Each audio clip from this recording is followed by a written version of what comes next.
ક્ષણે મનુષ્યને એ સમજાઈ જાય મરનારો કોઈ ઓર છે, હું તો શાશ્વત છું, હું તો ચિરંજીવી છું. ગીતાજીના એ વચનો યાદ આવી જાય, વાસાંસી જીર્ણાની યથા વિહાય નવાની ગૃહણાતિ નરો પરાણી. બસ એ તો જેમ વસ્ત્ર બદલવા, જેમ પાન ખરે ને નવા ઉગી જાય. ભાગવતની કળા જ એ છે, ભાગવતનું અમૃતત્વ એ છે જે તમને અમરત્વનો અહેસાસ કરાવે. જન્મ્યા અને મર્યા અને આ તો બધા સ્વપ્નો શાસ્ત્રોએ કહ્યા છે. અને સ્વપ્નમાંથી જ્યારે માણસ જાગી જાય છે, જો દુઃખનું સપનું જોતા હો અને જાગી જાઓ તો સુખ થાય, પણ સુખનું સપનું જોતા હો અને જાગી જાઓ તો દુઃખ થાય. અને એમ થાય અરે રાજા બની ગયા હતા સપનામાં, આમ હતું, ખોટા વહેલા જાગી ગયા, કેટલી મજા આવતી. અને દુઃખનું સપનું ચાલતું હોય, ચારે બાજુ દુઃખ છે, ખેદ છે, આમ છે, અને કોઈ જગાડી દે, હા સાચું નથી. બસ મૂળ વાત તો જીવનની એ જ છે ને, આ જન્મવું, મરવું, રોગ, ભય, આ સંબંધ, બંધન, આ બધા સ્વપ્ન જ છે, જેને કારણે દુઃખો છે. અને દુઃખનું સ્વપ્ન એક જીવન છે. અને જ્યારે એ સ્વપ્નમાંથી ભાગવત તમને જગાડી દે છે, પછી દુઃખી થવાનો કોઈ ઉપાય રહેતો નથી. કારણ કે શાશ્વત આનંદ રૂપ જે જીવાત્મા છે, એને જ્યારે એના આત્મત્વનો અહેસાસ થઈ જાય, પછી એને દુઃખી કરવાનો કોઈ ઉપાય રહેતો નથી. તમને દુઃખ ત્યાં સુધી જ લોકો કરાવી શકે જ્યાં સુધી તમને દેહ બુદ્ધિ છે. અને દેહ બુદ્ધિ જે ક્ષણે સમાપ્ત થાય છે અને આત્મબુદ્ધિ જાગૃત થાય છે, પછી જીવનમાં કેવલ આનંદ જ રહી જાય. શ્રીમદ ભાગવત અમૃત એ રૂપમાં છે. પરીક્ષિત મહારાજને મૃત્યુ થયું, પણ મૃત્યુનો ભય નથી, ચિંતા નથી, ખેદ નથી, કારણ કે અમરત્વનો અહેસાસ છે. એ શાશ્વત સિંધુનું બિંદુ છે, એ સમજાઈ ગયું છે. ભગવાનનો જ અંશ છે. મમય વાંશો જીવ લોકે જીવભૂત સનાતનમ. સનાતન અંશની વાત કરી ત્યારે ભગવાને કહ્યું કે એ સનાતન અંશ છે. અને દેહની વાત કરી ત્યારે જન્મવતામ કહ્યું ને, જાતસ્સહિ ધ્રુવો મૃત્યુ. જન્મ્યો અને મૃત્યુ નિશ્ચિત છે. આ તો અમૃત તત્વની કથા છે. મૃત્યુમાંથી અમૃતત્વ તરફ જવાની આ કથા. અસ્તોમાં સદગમય તમસોમાં જ્યોતિર્ગમય મૃત્યુમાં અમૃતમ ગમય. એ ઉપનિષદના શબ્દોને યાદ કરીએ તો ભાગવતનો સાર આપણને મળે. અસતમાંથી સત તરફ જવું. જે નાશવંત છે એ બધું અસત છે, શાશ્વત છે એ જ સત છે. આગળ પ્રભુના સ્વરૂપનો પરિચય આપણે મહાત્મ્યમાં જોઈશું. ના સતો વિદ્યતે ભાવો, ન ભાવો વિદ્યતે સત. સતનો ક્યાંય અભાવ નથી. અસ્તોમાં સદગમય. નાશવંતમાંથી શાશ્વતતા તરફ જવું. અશોચ્યાનંદ શોચસ્ત્વમ પ્રજ્ઞાવાદાંશ ભાસસે ગતાસુ ન ગતાસુ સ નાસુ નાનુ શોચંતિ પંડિતા. ગીતાજીના એ ભગવાનના શબ્દોને યાદ કરો. અર્જુન, તું કઈ વસ્તુનો શોક કરે છે? તને જ ભાન નથી. જે કાયમ નથી એ કાયમ રહે એવી ઈચ્છા રાખે છે. અરે નાશવંત વસ્તુનો, કારણ કે તારા બેનો મેળ કાયમ રહેવાનો નથી. કાં વસ્તુ જતી રહેશે, કાં તું જતો રહેશે. કારણ તમે બંને નાશવંત છો. શાશ્વતતા જ કાયમી છે, એટલે શોક ન કર. બુદ્ધિમાન વ્યક્તિઓ જનાર વસ્તુનો શોક કરતા નથી. જે છે એને પકડી રાખે છે. જે કાયમ માટે છે એ જ એનું સ્વરૂપ છે. અસ્તોમાં સદગમય તમસોમાં જ્યોતિર્ગમય. અંધકારમાંથી પ્રકાશ સુધીની યાત્રા. અજ્ઞાન જ અંધકાર છે. સમજાયું નથી એ જ અંધકાર છે. બાકી બધું જે છે એ છે. જે રહેવાનું છે રહેવાનું જ છે. આપણને નથી સમજાતું એ જ અજ્ઞાન જ અંધકાર છે. શું આપણા અને ભગવાનની વચ્ચેનો જે અંતરાય છે, 3 પ્રકારના શાસ્ત્રોએ અંતરાય બતાવ્યા. એક ટાઈમનું, બીજું ડિસ્ટન્સ માઇલનું, અને ત્રીજું અજ્ઞાનનું. આ 3 વિક્ષેપ છે. શું આપણા અને ભગવાનની વચ્ચે ટાઈમનું અંતર હોઈ શકે? આ જ સેકન્ડે આ જ ટાઈમે ભગવાન છે અહીંયા? તમે તો સા છે. એટલે આપણા ને ભગવાનની વચ્ચે ટાઈમ નું ડિસ્ટન્સ યા ડિફરન્સ પોસિબલ નથી કે આટલા 1000 વર્ષ પહેલા ભગવાન હતા ને આજે નથી, કોઈ એવું કહી શકે? આજે છે ને આપણે છે. અચ્છા, તો માઇલનું ડિસ્ટન્સ વ્રજમાં છે ઠાકોરજી ને અહીંયા નથી, એવું થઈ શકે? કે 1000 કિલોમીટરનું અંતર છે એવું કોઈ કહી શકે? ના, અહીંયા છે. તો કેમ અહેસાસ નથી, કેમ અનુભવ નથી? તો કે અજ્ઞાનનો અંતરાય છે. ટોર્ચ બાજુમાં જ પડી હોય, લાઈટ જતી રહી હોય અને આપણે હાથ ફેરવીએ દેખાતું ના હોય, આપણે કે આ રૂમમાં ટોર્ચ જ નથી. અરે સામે જ પડી હતી, અંધારું હતું એટલે દેખાતું નહોતું. એમ જે સામે જ છે એને ગોતવામાં ઘણીવાર જીવન ખપાવી દઈએ છીએ. ઈશ્વર આપણાથી જેમ પાણી, શાસ્ત્ર એમ કહે પાણીમાં રહેલી માછલી, સમુદ્રમાં રહેલી માછલી, કોઈને પૂછે આ સમુદ્ર વિશે બહુ સાંભળ્યું છે, ક્યાં હશે? અરે તું એની અંદર જ છે, તારાથી જુદું નથી, અળગું નથી. તારે કેવલ એનો અહેસાસ કરવાનો છે. અને જે દિવસે વિરાટતાનો અહેસાસ મનુષ્યને થઈ જાય એ જ ક્ષણે એની અલ્પતા સમાપ્ત થઈ જતી હોય. અલ્પ ત્યાં સુધી જ છીએ જ્યાં સુધી આપણે આપણી દિવાલો નક્કી કરેલી. આ ઘડો દેહરૂપી છે, આપણે લાગે આપણે આટલામાં છીએ, આપણે આટલા જ છીએ, એ જ આપણી દિવાલો છે. જયારે એ ઘડાની સીમા સમાપ્ત થઈ જાય ત્યારે પરમાત્માનો વિસ્તાર એ આપણો વિસ્તાર થઈ જતો હોય છે. અંજલિમાં રહેલું પાણી જયારે દરિયામાં નાખી દો ત્યારે દરિયાના રૂપ થઈ જતું હોય છે. એ અંજલિમાં છે ત્યાં સુધી જ અલ્પ છે, વિરાટમાં ભળતા એ વિરાટ અને શાશ્વત બની જાય. તમસો માં જ્યોતિર્ગમય મૃત્યુ માં અમૃતમ ગમય. સમાપ્તિમાંથી અસીમિતતા તરફ જવાનું, મૃત્યુમાંથી અમરત્વ તરફ જવાનું, આ જ ભાગવતની યાત્રા છે. એ અમરત્વનો અહેસાસ કરાવે છે, શાશ્વતતાનો અહેસાસ કરાવે છે. એ જ એનું ચિરંજીવીપણું છે, એ જ એના અમૃતનું દાન છે. એટલે જ આને અમૃત કહ્યું છે. તવ કથામૃતમ અમૃતમ. કેવલ ચિરંજીવી બની જવું, શાશ્વત બની જવું, એ તો ઉલટાનો ભાર છે. પણ સંપૂર્ણ જીવીને જવું એ જ જીવનની પૂર્ણતા છે. શ્રીમદ ભાગવતની આ સારની કથા એવી દિવ્ય કથા છે. અને શ્રીમદ ભાગવત એ સ્વયં વેદો અને ઉપનિષદનો સાર છે. નિગમ કલ્પ તરોર ગલિતમ ફલમ શુકમુખાદ અમૃત દ્રવ સંયુતમ પીબત ભાગવતમ રસમાલયમ મુહુરહો રસિકા ભુવિ ભાવિકા. વેદ રૂપી કલ્પ વૃક્ષ ઉપર લાગેલું આ ગલિત ફળ છે. ગલિત છે એટલે કે પીબત, અને પીઓ. અને ખાવાનું કે ઘણાના દાંત ન હોય, ઘણાને દાંતના દુખાવા હોય, ઘણાને ખાતા ન આવડતું હોય, દરેક વસ્તુ ખાઈ ન શકાય. પણ દાંત ન હોય એ પી તો શકે. સાધન નથી, અસમર્થતા છે, છતાંય આનું પાન. ભાગવત કથા તો એવી છે ને, ન સમજાતી હોય તોય ત્યાં જઈને બેસવું. 2 શ્લોકો પણ કર્ણમાં પડે ને, અને શ્લોકાર્ધમ શ્લોકપાદમ બા, અડધો શ્લોક કોઈ સાંભળી લે તો એને રાજસુ અને અશ્વમેઘ યજ્ઞના ફલ મળે છે. એવો ભાગવતનો પ્રભાવ છે. એટલે સંસ્કૃતમાં પારાયણ થતું હોય ને, ન સમજાતું હોય તોય જઈને બેસવું. ભાગવતના શ્લોકો કર્ણમાં પડે ને તો એ કલ્યાણ કરનારા છે. અમુક લોકોનું સાંભળવું ભલે સમજાય નહીં, પણ એ સાંભળેલું નકામું નથી જતું. શબ્દો ક્યારેય નકામા નથી દેતા. હૃદયમાં કોઈ ને કોઈ ભાવ. શબ્દને પણ બ્રહ્મ કહ્યું છે. તમે અહીંયા બેઠા હો, બહુ સારા મૂડમાં હું 2 શબ્દો હું તમને એવા કહી દઉં, તમારો આખો મૂડ ઓફ થઈ જાય, એવો ચહેરો પડી જાય, તમે ફીકા પડી જાવ. 2 શબ્દો કહેવાય.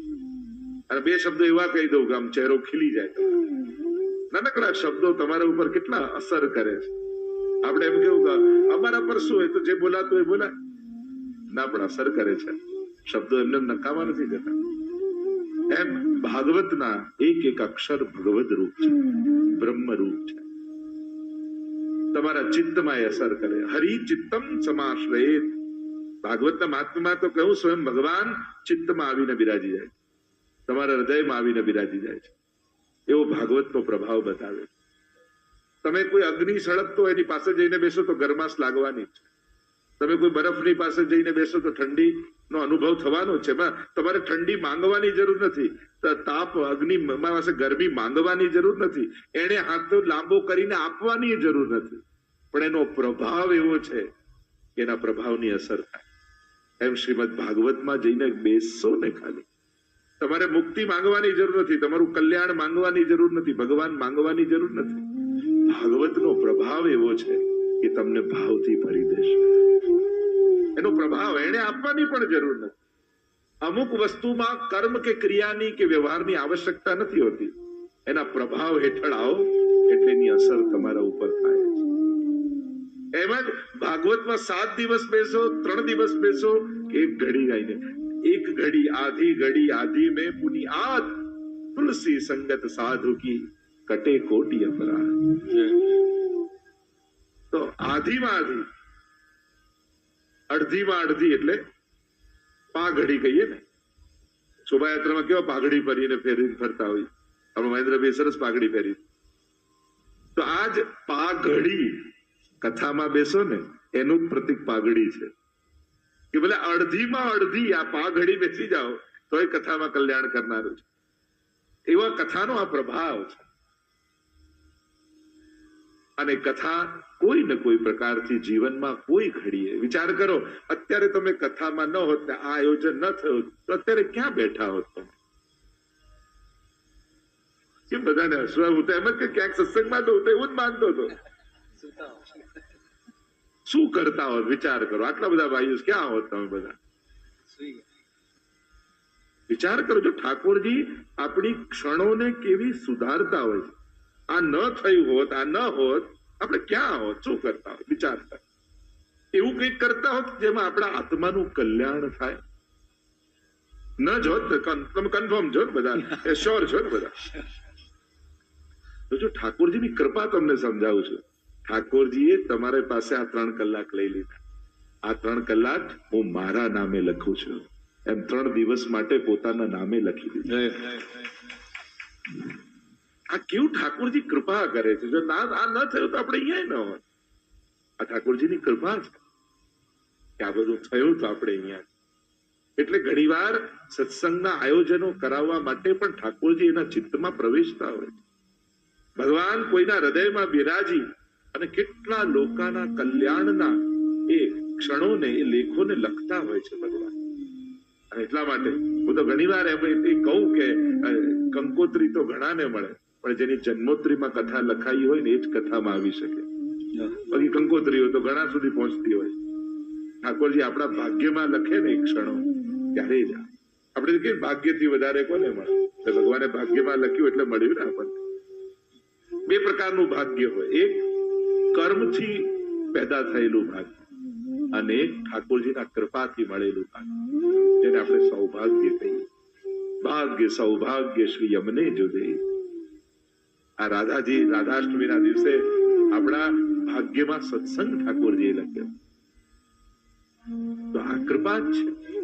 તો આ વેદોનું ફળ નિગમ કલ્પતરોર ગલિતમ ફલમ એ શ્રીમદ ભાગવત છે. રસમાલયમ, આલય છે. એટલે જ આપણે ત્યાં ભાગવતજીને ઔષધાલય કહ્યું, ન્યાયાલય કહ્યું, વિદ્યાલય કહ્યું, ગ્રંથાલય કહ્યું, રસમાલય કહ્યું. કેટલા આલયો ભાગવતજીમાં સમાયેલા છે. આ ઔષધિ પણ છે, અમૃત તો છે, પણ ભવૌ સદા છોત્ર મનોવિરામાત નિવૃત્ત તરશૈરુપગીયમાનાત. ભવૌષધિ કઈ છે? શરીર માટે તો ઘણી બધી દવાઓ લેતા રહી, પણ આ ભવરોગને દૂર કરવાની એક જ દવા છે, અને એ છે શ્રીમદ ભાગવત. ભગવત નામ એ જ છે. એ જયારે જીભ પર મૂકી દો છો ને ત્યારે ભવરોગ મટી જાય. આ ન્યાયાલય છે. જીવનમાં ઘણી વાર પાપ અને પુણ્યના ન્યાય કરવા એ આપણા વશમાં નથી હોતો. ભાગવત એનો ન્યાય કરે. આ ગ્રંથાલય છે. સમસ્ત ગ્રંથોનો સાર શ્રીમદ ભાગવતમાં છે. નિગમ કલ્પ તરોર ગલિતમ ફલમ વેદ રૂપી વૃક્ષ, જેની ઉપનિષદો ને પુરાણ અનેક શાખા પ્રશાખા પત્રો, આ બધું જ વિરાટ ફેલાયેલું કલ્પવૃક્ષ, અને એના ઉપર લાગેલું આ ગલિત ફલ. ભાગવત રસમાં લે છે. સમસ્ત રસો એટલે તો પૂર્ણ પુરુષોત્તમની કથા છે ને, કે અહીંયા પ્રભુએ સમસ્ત રસો પ્રગટાવ્યા પોતાની લીલા દ્વારા. સમસ્ત રસોનું દાન પરમાત્માએ કર્યું છે, એટલે જ રસો વૈસીની કથા છે. રસો વૈસા, સમસ્ત રસો પ્રગટાવીને પૂર્ણ પુરુષોત્તમ હોય એ જ નવે નવ રસોનું દાન કરી શકે, એવા શ્રી કૃષ્ણની આ ગાથા છે. તો ભાગવતનો સાર આપણે 3 દિવસમાં પાન કરવાનો છે. શ્રીમદ ભાગવતના મહાત્મ્યની કથા પ્રારંભમાં વર્ણિત કરવામાં આવે. 2 પુરાણમાં વિશેષ રૂપે મહાત્મ્ય ગવાયું છે, એક સ્કંદ પુરાણ અને બીજું પદ્મ પુરાણમાં. 4 અધ્યાયમાં સ્કંદ પુરાણમાં કથા કહી છે, 6 અધ્યાયમાં પદ્મ પુરાણમાં કથા કહી છે. પ્રાય વિવેક એ છે, વ્યવહાર એ છે, ભાગવતજીનું મહાત્મ્ય જે પદ્મ પુરાણ અંતર્ગત છે એને વર્ણન કરવામાં આવે. 6 અધ્યાય એટલા માટે ભગવાનની કથા છે. ઐશ્વર્ય, વીર્ય, યશસ્વી, જ્ઞાન અને વૈરાગ્ય, આ 6 ભગ જેની અંદર હોય એને જ ભગવાન કહેવાય. અને આ ભગવાનની કથા છે એટલે 6 અધ્યાયમાં મહાત્મ્ય કહેવામાં આવે.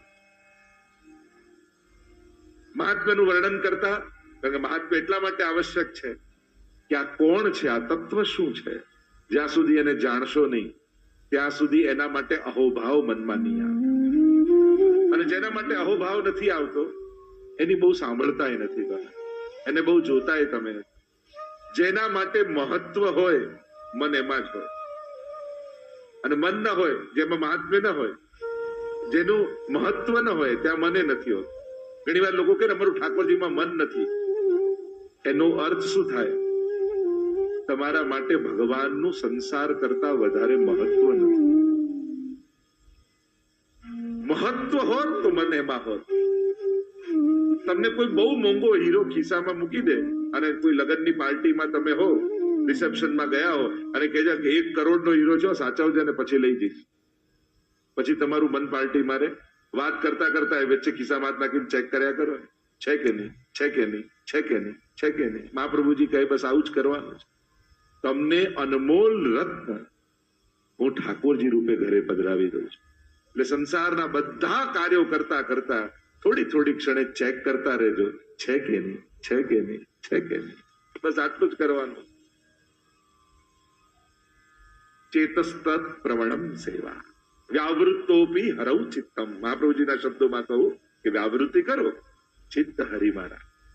કારણ કે તમારા માટે આ બધા કરતા મહત્વના ઠાકોરજી છે. અને જે દિવસે એને એ રીતે સ્વીકારી લેશો સૌથી મહત્વનું, પછી દરેક ઘટનાઓમાં એને ચકાસતા રહેજો કે તમારી સાથે છે કે નહીં, સાથે છે કે પ્રભુ જોડે છે કે. સતત પ્રભુને સાથે રાખવા. એમ ભલે આપણે સેવા કરીને પડાવી દઈએ પણ એ ભાવાત્મા રૂપે તો સદાય તમારી સાથે હોય છે. એટલે જ મહત્વનું એ છે. અર્જુન અને દુર્યોધનનો મૂળ ફરક શું છે? એને સેના લઈ લીધી. અર્જુને એને કહ્યું કે હું હથિયાર હાથમાં નહીં લઉં, પણ એને ભરોસો છે ભગવાન સાથે હશે ને તો વિજય મારો જ થવાનો છે. હું એટલા માટે જ તમને ભગવાન સાથે રાખવાનું કહું છું, કારણ કે સદાય તમારો વિજય થાય જો ભગવાન સાથે હશે. બાકી સેનાઓ મળી, સામર્થ્ય લાગે, ટોળું લાગે, ઘણા બધા સહયોગી લાગે, પણ વિજય તો એનો જ હોય જેની સાથે ભગવાન હોય છે. મહાપ્રભુજી આપણને સાથે આપ્યા, માથે આપ્યા, માથે પધરાવી દીધા. સાથે તો છે તારા માથે પધરાવી દો. તો વિચાર કરો મહાપ્રભુજીની કેટલી મોટી કૃપા. સંસારમાં રહેતા રહેતા ચિત્ત હરિમાં વિક્રેતુ કામા કિલ ગોપ કન્યા મુરારી પારાર્પિત ચિત્ત વૃત્તિ દત્યાદિકં મોહ વશાદ ભોજ ગોવિંદ દામોદર માધવે. ગોપીઓ જયારે દહીં વેચવા જાય ત્યારે મોહન મહિલો ની કરતા કરતા ચિત્ત હરિમાં જાય એટલે મોહન લો મોહન લો મોહન લો કરવાના. સરળ જ છે ભક્તિ. એ કોઈ કલાક બચે છે એટલે કરવાની ક્રિયા નથી. એને તો આપણા આ જીવન સાથે વણી દેવાની. અને જીવન સાથે ભગવાનને વણી દો એટલે પલ પલમાં ઠાકોરજી તમારી સાથે થઈ જાય, તમારો થઈ જાય. અને જે ક્ષણે તમારો થઈ જાય એટલે તો પંચાક્ષરમાં હે કૃષ્ણ હું તારો છું.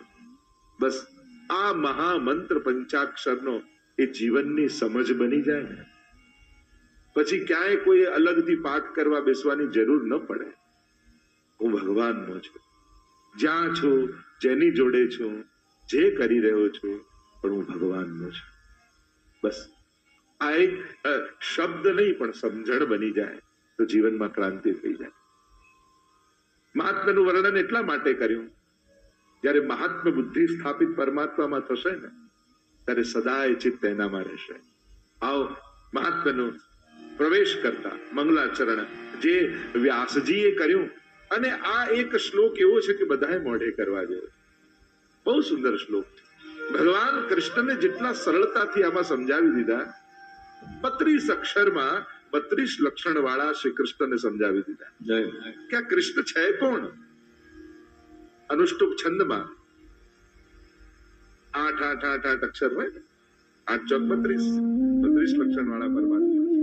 અને વંદન કરતા મંગલાચરણ કરતા વ્યાસજી બોલ્યા સચ્ચિદાનંદ રૂપાય વિશ્વોત્પત્યાદિ હેતવે તાપત્રય વિનાશાય શ્રી કૃષ્ણાય વયમ. कितने सुंदर ढंग से प्रभु को समझाया. श्री कृष्णाय वयम नमः. उस भगवान को वंदन करते हैं, उनकी स्तुति करते हैं. कौन श्री कृष्ण? सच्चिदानंद रूपाय, जो सच्चिदानंद रूप है. सत चित और आनंद रूप प्रभुना स्वरूप सामर्थ्य ने स्वभाव ત્રણેયને સમજાવી. આકૃતિ પ્રકૃતિ અને કૃતિ ત્રણેયને સમજાવી ત્રણ રીતે. કેવા છે પરમાત્મા? કોણ છે પરમાત્મા? સતરૂપ છે, ચિદરૂપ છે અને આનંદ રૂપ છે, જે સર્વત્ર વ્યાપેલા છે. સર્વત્ર જેની સત્તા છે એ જેનો સત તત્વ છે, જે ચૈતન્ય રૂપે છે, જે જ્ઞાન રૂપે છે એ જેનું ચિત્ત તત્વ છે, અને જે સર્વમાં આનંદ રૂપે વ્યાપેલો છે એ જ એનું આનંદ તત્વ છે. સુખ રૂપે નથી, આનંદ રૂપે છે. કારણ કે સુખ એ ક્યાંક ને ક્યાંક દુઃખનું જ સુંદર રૂપ છે. દુઃખ જ્યારે સારા કપડા પહેરીને આવે ત્યારે એને આપણે સુખ કહેતા હોઈએ. કારણ કે એક સુખની સાથે કેટલા દુઃખો આવે. એક ગાડી આવી તેમ આ ભટકાઈ ના જાય, કોઈ આમાં લીટો ના કરી જાય, આમાં સાચવવાને સર્વિસ કરાવવાની, આને સાચવીને રાખવું, આ કઈ કોઈ ચોરી ન જાય, કેટલા ભય લઈને એક સુખ આવતું હોય. એટલે એક સુખની સાથે કેટલા દુઃખો પણ ભેગા આવતા હોય. ચહેરો સુખનો હોય છે પણ કતાર પાછળ તો દુઃખોની જ હોય. પણ આનંદ એવું તત્વ છે જે મૂળ પરમાત્માનું સ્વરૂપ છે, જેને પામ્યા પછી ગુમાવાનો ભય નથી, જે કેટલા સમય સુધી રહેશે ને બીક નથી, જે શાશ્વત છે, જે અવિકૃત છે, જે અખંડ છે, એ જ આનંદ તત્વ છે, એ જ કૃષ્ણ છે. કૃષ્ણને આનંદ રૂપ જ કયા. કૃષ્ણને પામ્યા એટલે આનંદને પામ્યા. તમે જયારે કોઈ ઉત્સવમાં આનંદ પામીને જાઓ છો, જયારે તમે કથામાં આનંદ પામીને જાઓ છો, એટલે કે તમે કૃષ્ણ પામીને જઈ રહ્યા છો. એને કૃષ્ણ રૂપ, કૃષ્ણનું જ બીજું નામ આનંદ છે, કૃષ્ણનું જ બીજું નામ રસ છે, કૃષ્ણનું જ બીજું નામ પ્રેમ છે. એવો આનંદ જેમાં કોઈ વિકાર ન હોય એ જ કૃષ્ણ છે. એવો પ્રેમ જેમાં કોઈ વિકાર ન હોય, અને પ્રેમનું સુપ્રીમ પ્યોરિફાઈડ થયેલું સુંદર સ્વરૂપ એ જ કૃષ્ણ છે. કૃષ્ણ તત્વને જયારે તમે સમજો છો ત્યારે શાસ્ત્રોમાં અનેક નામોથી એને ઓળખાયો છે. એ આનંદ રૂપ છે. લઈને મળે સુખ, આપીને મળે આનંદ છે. દેહના અનુભવથી જે થાય સુખ અને આત્માના અનુભવથી થાય જે આનંદ છે. અમુક જીવનમાં મળેલા આનંદો આપણને લાગે આ દેહ સંબંધી નથી, આત્મા સંબંધી છે. કથામાં બેઠા આપણે કાંઈ ન કરતા હોઈએ, સાંભળતા પણ એ આનંદરૂપ પરમાત્મા કેવો આપણા હૃદયમાં પ્રવેશ કરી જાય. એમ લાગે કે પરમાત્માએ આ લાંબો હાથ કરીને મારા માથે હાથ મૂક્યો હોય, એવી હૂંફનો અહેસાસ કથામાં બેઠા પછી આપણને થાય. આ પ્રભુના પ્રભાવનો અહેસાસ, એ આનંદ રૂપ છે. એની પાસે બેસો તો આનંદનો અહેસાસ થાય. તમે શ્રીનાથજી દર્શન કરવા જાઓ ત્યારે સુખ મળે, આનંદ મળે એવી કોઈ સંજોગો હોતા નથી. ગરમી હોય, ધક્કા હોય, લાઈનો હોય, આટલા દૂરથી ગયા હોય, લોકો રાતના નીકળ્યા હોય, સવારે મંગળાના દર્શનમાં પહોંચ્યા હોય, એટલી ભીડ હોય, કોઈ સુખ મળે એવો કોઈ સંજોગો હોય? આપણી સુખની વ્યાખ્યા છે એમાંનું એકે સંજોગ છે. છતાંય એક સેકન્ડ માટે શ્રીનાથજીથી આંખ મળે ત્યારે કેવો આનંદ થાય. એ કયો આનંદ છે? શરીરને સુખની જે વ્યાખ્યા છે એમાંની કોઈ સુવિધા છે? એ આનંદ આત્માનો આનંદ હોય છે. જેનો અંશ છે એ અંશીના દર્શન કરીને આત્મા કેવો રાજી થાય છે. અને પાછા નક્કી કરે શ્રીનાથજી બાબા જલ્દી બોલાવજો પાછા. ત્યારે કોઈ શરત રાખે હું આવું ત્યારે કોઈ ના હોય, હું ના આવું ત્યારે બધું અનુકૂળ હોય, ત્યારે ભીડ ના હોય, ત્યારે કોઈ આવી વિનંતી નથી કરતા. ગમે તેટલા ધક્કા શ્રીજીના દર્શન મળે ને એનાથી મોટું બીજું શું હોય? આ જ છે સંકટની વચ્ચે પણ આનંદનો અહેસાસ. ત્યારે પરમાત્માને જોવાની, એને સાંભળવાની, એને પામવાની ઈચ્છા હોય છે ત્યારે સંસારમાં ગમે તેટલા વિપત્તિના સંજોગો હોય ત્યારે નાથદ્વારાને યાદ કરવા, તોય શ્રીનાથજીની ઝાંકી કરીને કેવો આનંદ આવે. એમ ભલે કે ગમે તેટલા સંકટ હોય પણ સવારે સેવામાં જઈએ ત્યારે એવો જ આનંદનો અહેસાસ થાય. કથામાં બેસીએ ત્યારે એવો જ આનંદનો અહેસાસ થાય. એનું સ્મરણ કરી લઈએ. જો આનંદની વિશેષતા એ જ છે, સુખ છે ને એકવાર ભોગ્યું પછી જયારે જયારે યાદ કરો ત્યારે એની માત્રા ઘટતી લાગે. લોકો ને કોઈ જોક્સ તમે પહેલી વાર સાંભળ્યા તો જોરથી હસવા, બીજી વાર સાંભળો થોડું ઓછું હસવા, ત્રીજી વાર સાંભળો તો એનાથી, પાંચમી વાર સાંભળો તો કે હવે આ મારી આગળ ના કહેતો, કંટાળી ગયો છે, પછી હસવું આવે છે. આ સુખનું, જે સુખને તમે સ્મરણ કરતા જાઓ એનો આનંદ ઘટતો જાય. પણ આનંદ 5 વર્ષ પહેલા શ્રીનાથજીના દર્શન થયા ને જે આનંદ થયો આજે ને યાદ કરો ને તો એવો જ આનંદ પાછો થાય. કેવો આનંદ આવ્યો હતો. ગઈ વખતે કથા કરી એને યાદ કર્યો તરુણભાઈ ને, ગઈ વખતે આપણે અહીંયા બધા ભેગા થયા હતા અને આનંદ એને વાગોળ્યો પાછો આપણને થાય કે એવો જ આનંદ આપણને પાછો. તો એ આનંદ શાશ્વત રહે છે. અરે ઉલટાનું હોય એના કરતા પણ જયારે યાદ કરો ત્યારે વધારે આનંદ આવે. બોલો, વ્રજયાત્રામાં તમે ગયા હો અને ચારે બાજુ બધું વિપરીત હોય, ટાઈમસર જમવાનું ન મળે, બધી વ્યવસ્થા ન હોય, પાલમાં બધું ઠીક ના હોય, એમ થાય કે ચલો યાત્રા થઈ ગઈ, ઠાકોરજીની કૃપા હોય, બીજી વાર તો થાય ના થાય, હવે પાછા તો અવાશે ને આવું, બીજી વાર તો નહીં થાય. તો પાછા ગામમાં આવો અને લોકો મળવા આવે, વ્રજયાત્રા કરી આયા, હા કરી આયા, શું કરતા ત્યાં થોડી વાત કરો. અરે સવારે ઉઠીને ચાલતા અને આમ જતા, સ્નાન કરતા, બેઠકજીમાં જારી ભરતા, ના ઠાકોરજી કૃપા કરે તો ફરી એકવાર જવું છે. પાછા બોલતા બોલતા આવું કે અરે એટલો આનંદ આવ્યો, એટલો આનંદ આવ્યો. એ ટાઈમે ભલે શ્રમ પડતો હતો, એ ટાઈમે ભલે તમને એટલો આનંદ નતો આવતો, પણ જયારે એને વાગોળો છો ત્યારે ભોગવ્યો હોય એના કરતા વધારે આનંદનો અહેસાસ થાય. આ જ આનંદનું સ્વરૂપ.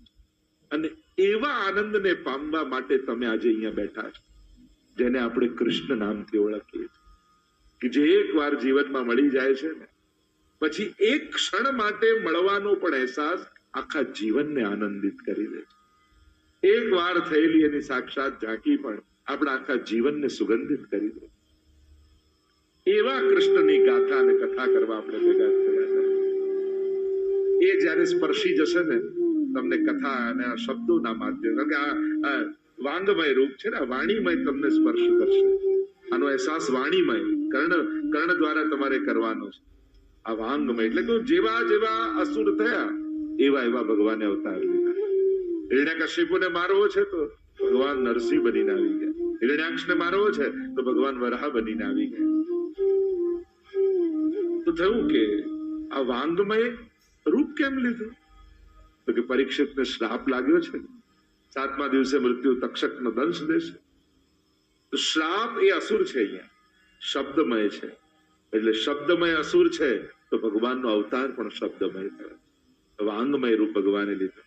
કારણ કે વાણી દ્વારા શ્રાપ નીકળ્યો છે એટલે વાણી રૂપે ભગવાન પ્રગટ થઈને એમાંથી ઉગારશે. જેવા સંકટમાં હશો શ્રીજી એવું જ રૂપ ધારણ. અને ઠાકોરજી તો સામેથી જ આવતા હોય. તમે બધી કથા સાંભળો, પ્રભુ સામેથી ગયા, સામેથી ગયા, સામેથી ગયા. જ્યાં જ્યાં જ્યાં જ્યાં કથામાં ખાલી એક કથા ભાગવતમાં એવી છે સુદામાની, કે જ્યાં સુદામા સામેથી આવે. બાકી તો ભાગવતની દરેક કથા એ વિદુરજીની કથા હોય કે શબરીની કથા હોય કે જ્યાં જ્યાં તમે કથા સાંભળો તો ભગવાન સામેથી જાય.